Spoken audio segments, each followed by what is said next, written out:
It's Friday. It's Brunch with Bernie. Senator Bernie Sanders, the independent from Vermont, who is running as the Democratic presidential candidate. In fact, the front runner in the race. Senator Sanders, welcome back.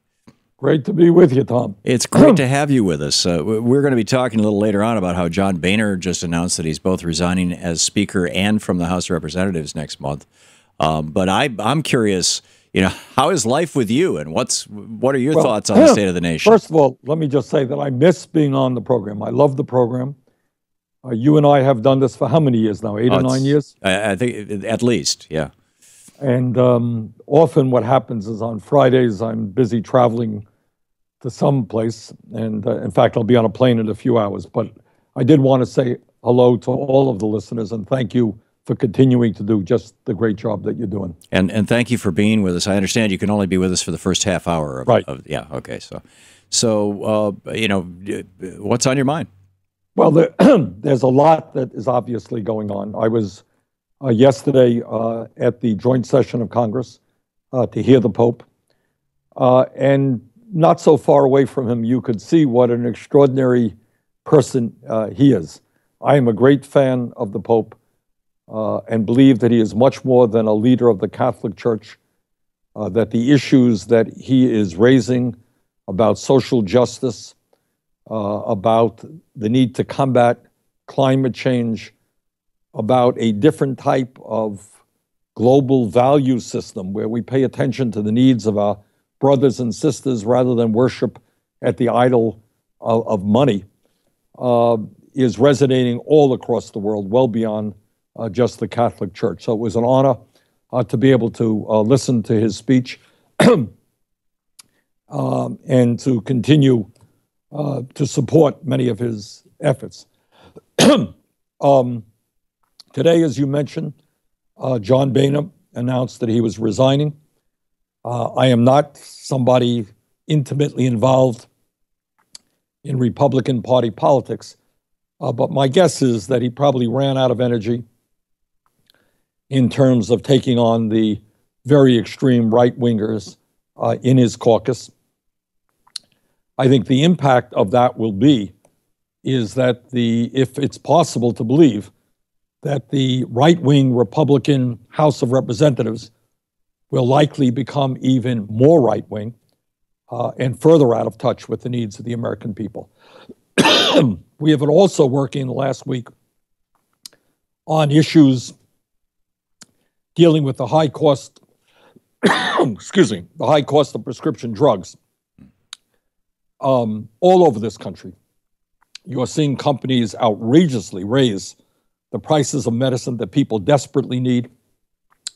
Representative Elijah Cummings of Maryland and I have been working together. I think we're having some success in controlling some of the excesses, but at the end of the day, we need major reforms in how we control the price of prescription drugs in this country, because basically right now, a pharmaceutical company can double, triple the price of medicine that you desperately need, and there's no stopping them. We are the only country, major country on earth, that does not control prescription drug costs, and the result is that we pay by far the highest prices in the world for prescription drugs. So we've got legislation in that will do a number of things. Most significantly, it will have Medicare negotiate the prices of prescription drugs with the pharmaceutical industry.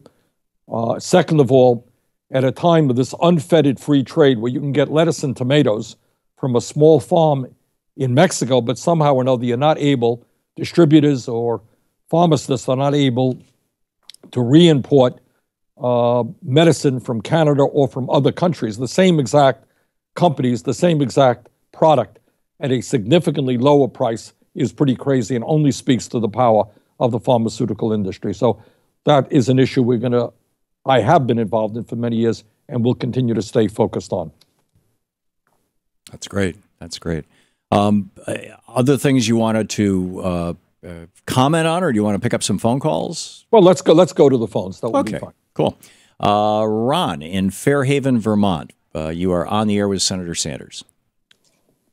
Okay, first, we've named our new Siamese cat after you. His name is Bernie Sandmeaser. And my question is, what's the real reason the conservatives are so totally opposed to the Iran nuclear agreement? Well, there are a couple of reasons, I think, Ron. First of all, this is an initiative pushed by President Barack Obama.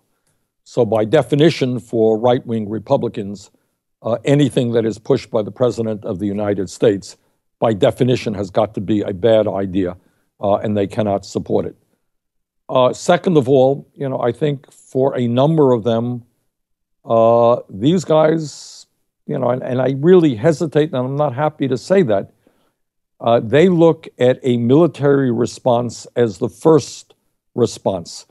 And they think it is good politics to show the world or show their constituents just how tough they are. They're not going to take it anymore. They're ready to go to war with Iran after having gone to war in Iraq, after having gone to war in Afghanistan. Maybe we'll go to war in Syria.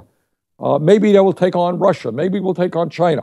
I mean, these guys, I'm afraid, see military response as the first response. I think that if we absorb the lessons of the wars in Iraq and Afghanistan, we understand that war should be the last response, not the first response. So I believe, that the president has done a very good thing in trying to negotiate an agreement which will prevent Iran from getting a nuclear weapon, but will do it in a way that does not take us into war. And I strongly support that approach. Jim in Nashville, Tennessee. Hey, Jim, you're on the air with Senator Sanders. We have just about 2 minutes to the break. 2 minutes to the break. That's great. Hi, Senator Sanders. I just want to let you know that you're talking to the Veterans for Bernie Sanders coordinator for Tennessee. And so I'm trying to have outreach to all the veterans organizations. So if there's any veterans listening out there, TEN for Bernie is the Facebook page. Find it and get in contact. So here's my question. Now that I've done my commercial. I understand that there's an Agent Orange Act or an Agent Orange Coverage Act, which is sunsetting soon. And I just got a snippet of information about that. Do you know anything about this? Well, Jim, that's an issue I've been working on for many, many years. I think all of the listeners know or should know that Agent Orange was a defoliant used in Vietnam. Our soldiers, the government was told that this was not going to be harmful to anybody's health. And yet it turns out to have been the cause of many, many illnesses. So I think God knows how many Vietnam vets have suffered or died from exposure to Agent Orange. And obviously, any legislation that would allow work and compensation for veterans exposed to Agent Orange to expire is not a good idea. But Jim, I will take a look at it. I don't have the answer to your question on the top of my head here. Yeah. But I will say that we are going to continue to do everything that we can, not just for the Vietnam vets or the vets of other wars, but the many, many hundreds of thousands who recently came home from Iraq and Afghanistan with PTSD or traumatic brain injury, whose family life has been disrupted. We are not going to turn our backs on them. We're going to stick with them and make sure they get the health care and the benefits they are entitled to. And you did such a marvelous job fighting for them as chairman of the Senate Veterans Committee, their VA committee, whichever it was called. It's so impressive. Senator Bernie Sanders on the line with us. It's our Brunch with Bernie half hour today here on the Thom Hartmann Program. We'll be right back with more of your calls for Senator Sanders. This is the Thom Hartmann Program. Senator Bernie Sanders, our guest, taking your calls right after this.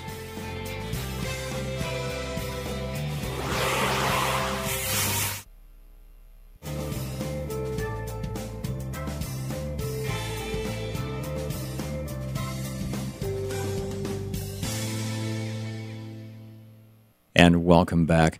Hang on just a second here. Lowell in Salem, Oregon, watching Free Speech TV on cable there. Lowell, you're on the air with Senator Sanders.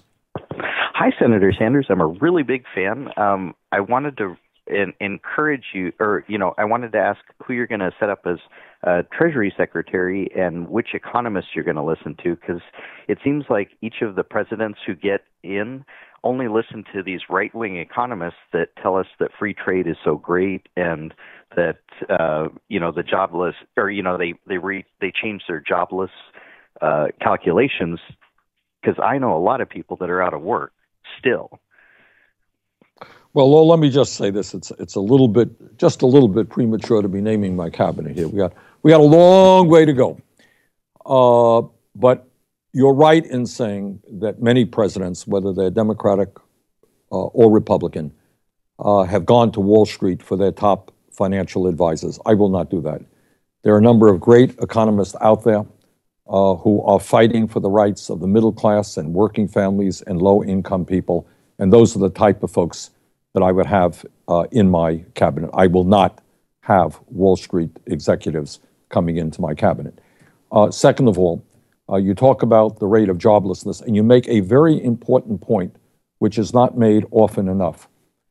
Every month, the government publishes a number of statistics on unemployment. One of them is the quote-unquote official statistic, which is about 5.1%. But there is another statistic that does not get anywhere near the type of coverage that the official statistic gets. And that statistic includes those people who have given up looking for work, and those people, more significantly, who are working part-time when they want to work full-time. We've got millions of people in this country who are working 20, 25 hours a week when they want to work 40 hours a week. If you add those components together, real unemployment in this country is over 10%. And furthermore, if you look at youth unemployment, high school graduates between the age of 17 and 20, youth unemployment is well over 30%. And that is why I believe that we need a massive federal jobs program which rebuilds our crumbling infrastructure, and with $1 trillion investment can create some 13 million decent paying jobs. We also need to be hiring teachers, not firing teachers, hiring child care workers. So we need to increase employment in this country with decent paying jobs, which also means raising the minimum wage to $15 an hour over the next few years. Senator, we have just 45 seconds before the break. How do we accomplish that? Well, we accomplish that, in my view, through a political revolution. You can't rely on Washington to do it for you. Here in Washington, I'm sad to say, the Congress, the government is significantly controlled by wealthy campaign contributors, by big money interests, by corporate America. The only way that real change takes place in this country, Tom, is when millions of people stand up and say, you know what, enough is enough. We need a government that represents us all and not just the billionaire class. That's the only way that change takes place. And that's the only way that change has historically taken place, when we have strong grassroots movement fighting for civil rights, for women's rights, environmental rights, gay rights. That is the only way that I know that real change takes place. Senator Bernie Sanders with us. We'll be right back with more of your questions for Senator Sanders in our special half-hour Brunch with Bernie here on the Thom Hartmann Program today. Stick around.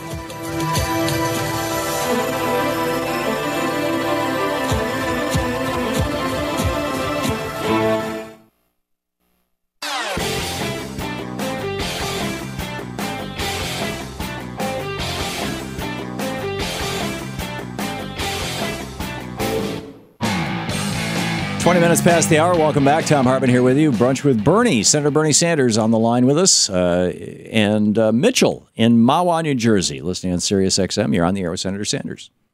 Good morning, Tom. Good morning, Senator. Honored to talk to both of you.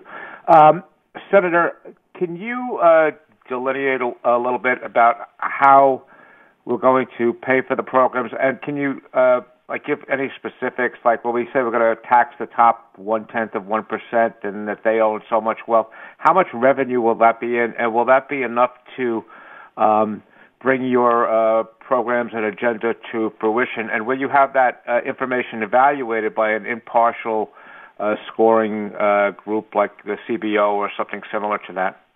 Well, Mitchell, the answer is the proposals that we have brought forth and will be bringing forth will in fact be paid for, and we will be specific as to how they are paid. Some of them we have already been quite specific about. For example, I believe that it is absolutely imperative that in a competitive global economy that we have the best educated workforce in the world.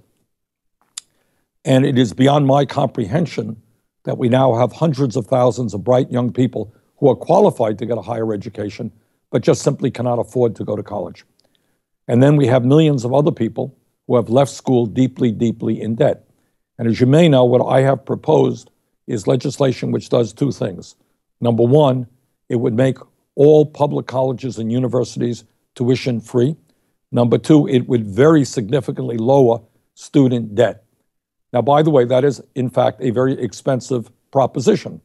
And that's the question you're asking. How do we pay for these things? We would pay for that through a tax on Wall Street speculation, which would bring in enough money to pay for that particular proposal. In terms of health care, I believe in a Medicare for all single-payer program. That is a very expensive proposal, obviously, to provide health care to every man, woman, and child in this country as a right. But when you do that, something the Wall Street Journal did not understand, you eliminate the cost of private health insurance. People are not going to be paying $8,000, $10,000, $12,000 a year for private health insurance, nor will businesses be paying for private health insurance. Yes, people will be paying more in taxes, but that will be more than compensated by a reduction in the expense, the amount of money they're paying to private insurance companies. So to answer your question, yes, we will be very clear about how we're going to pay for that. Some of the ways additional ways we're going to pay for it is by ending this absurdity where you have right now major corporations in this country stashing their profits in the Cayman Islands and Bermuda and other tax havens, not paying a nickel in federal income taxes in a given year. We're going to eliminate that. We're going to eliminate the absurdity of what Warren Buffett talks about quite often, and that is that billionaires often, if they're hedge fund managers, et cetera, are paying an effective tax rate lower than middle-class workers.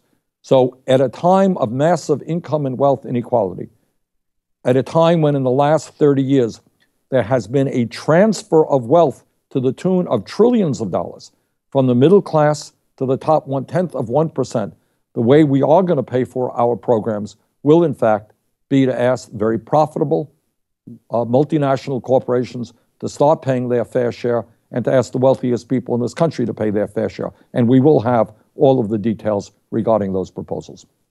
Tony in Hanson, Kentucky. You're on the air, Senator Sanders. Tom, great show. Mr. Sanders, thank you for taking my call. Mr. Sanders, I wanted to ask you, when are you going to be able to make it down to these southern conservative states, as far as like Kentucky and Tennessee? And Well, Tony, great question, and I absolutely intend to do that. I believe the Democratic Party years ago made a huge mistake by giving up the party as a 50-state party. Democrats have got to fight and win in every state in this country. I have already been to a number of conservative states. We had a great rally in Phoenix, Arizona. We did 2 rallies in Texas, in Dallas, and in Houston. I have been in the last year in Mississippi, in Alabama, in Georgia. We were just in Georgia, Atlanta a few weeks ago. So to answer your question, Tony, I do look forward very much to being in Kentucky and in Tennessee and in some of the other more conservative states, because I believe that if we don't plant the flag, if we don't allow people to hear the progressive alternative to the right-wing extremism, which they're hearing every day, we're never going to make progress. We may not win tomorrow, but we've got to start that fight as soon as possible. Michael in West Islip, New York. You're on the air with Senator Sanders. We have a minute and a half to the end of Senator Sanders' segment, so please be very brief. All right. Good morning, Thomas, Senator Sanders. It's an honor to be talking to you both this morning. And Senator Sanders, I wanted to ask you about your position on civil forfeiture. Would you fight to pass legislation to prohibit the police departments from seizing assets of civilians unless they've been convicted of a crime? Absolutely. This is a huge issue, which I will tell you that we are learning more and more about. Tom, what Michael is talking about is you have a number of cities around America where they are bringing in substantial sums of revenue by the following.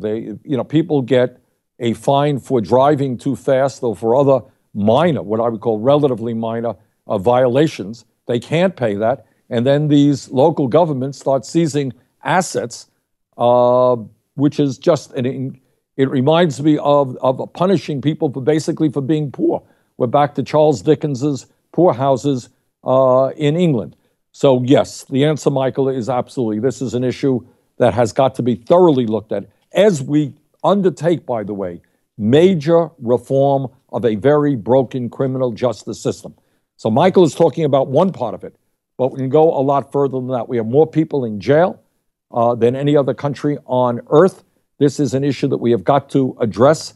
We need to invest in education and in jobs and deal with this forfeiture issue as well. Michael, thanks very much for that important question. And Senator, thanks so much for being with us today and for being on this program all these years and for the great work you're doing. God bless you. Thank you so much. Thank you very much, Tom. Great.